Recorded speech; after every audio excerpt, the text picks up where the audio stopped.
There is no one definition for a pandemic. The World Health Organization scrapped its criteria 10 years ago after the H1N1 outbreak. Now it's more subjective. The WHO says it's when a new disease spreads easily from person to person around the world. Now, in more than 50 countries, about a quarter of all nations, coronavirus or COVID-19 is certainly global and can spread from person to person, with more than 82,000 infections in less than 2 months.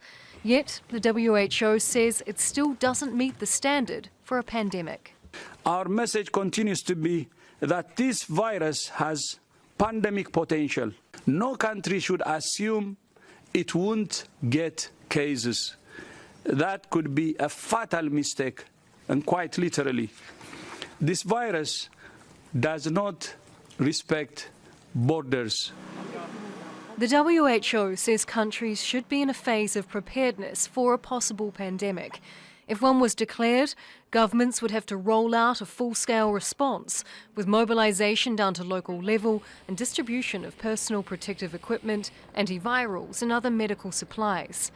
It's costly, and in 2009, the last time the WHO declared a pandemic, some countries criticised the move for burdening them unnecessarily. WHO and others don't like to use the word pandemic, but by the classical definition, we're really teetering very, very close to that, because there are a number of countries outside of China that do have considerable number of cases.